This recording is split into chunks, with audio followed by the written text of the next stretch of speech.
Hello बच्चों, और question is here in DNA replication is newly made stand is. देखिए, DNA रेप्लिकेशंस की बात हो तो वहाँ हमें क्या देखने को मिलता है। जब भी डीएनए रेप्लिकेशन होगा, हमें पता है कि डीएनए डबल स्टैंड है और दोनों स्टैंड ही हमारे रेप्लिकेशंस के अंदर इन्वॉल्व हैं।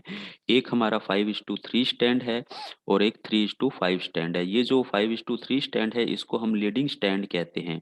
क्यों लीडिंग स्टैंड कहते हैं? क्योंकि इसके अंदर हमारा जो डीएनए का सिंथेसिस है वो कंटिन्यूस सिंथेसिस होता है। और हमेशा याद रखना, सिंथेसिस हमेशा 5:3 डायरेक्शन में होगी, चाहे कोई भी स्टैंड हो। ये हमारा क्या है?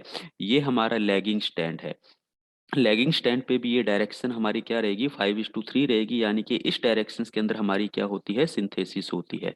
That is the 5:3 direction. ठीक है। तो ये हमारे पास में नए स्टैंड बनते हैं। अब नया स्टैंड हम देख रहे हैं, हमारा जो पेरेंट स्टैंड है, इन पेरेंट स्टैंड को देखें तो इनके अपोजिट है। 5:5 डायरेक्शन है, यहाँ पे 3 डायरेक्शन है, यहाँ पे 3 है तो यहाँ पे 5 डायरेक्शन है। तो एक दूसरे के कॉम्प्लीमेंट्री बनते हैं नया स्टैंड, ठीक है, अपने पेरेंट स्टैंड के। तो एक एक करके बात करते हैं। Identified in DNA sequence to the strand from which it was copied. ये तो स्टेटमेंट बिल्कुल सही नहीं लगता है। आइडेंटिफाई नहीं होता है।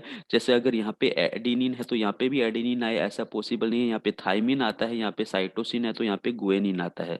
तो ये स्टेटमेंट तो बिल्कुल गलत है। सेम कॉपी नहीं होते हैं, ठीक है, आइडेंटिफाई नहीं होते।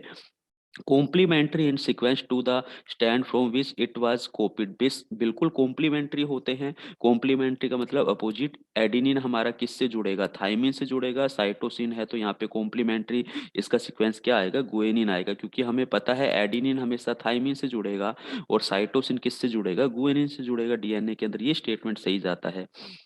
Oriented in the same direction 3:5 direction as the strand from it was copied. ये भी गलत हो गया। सेम डायरेक्शंस में नहीं होता है। ये देखिए, ये हमारे पास में पेरेंट स्टैंड है तो ये हमारा न्यूली स्टैंड है जो इसके अपोजिट डायरेक्शंस के अंदर है। तो ये स्टेटमेंट भी गलत हो गया। N incomplete copy of one stand of the parent stand. Incomplete copy नहीं होती है, पूरी कंप्लीट कॉपी होती है, ठीक है। बाद में ये जो ओकाजाकी फ्रेगमेंट बनते हैं, इनको लाइगेज एंजाइम से हम क्या कर देते हैं? एसोसिएट कर देते हैं, जोड़ देते हैं। तो ये भी स्टेटमेंट हमारा गलत हो गया। तो ऑप्शन बी हमारा यहाँ पर क्या है? बिल्कुल राइट आंसर जाता है। Thank you.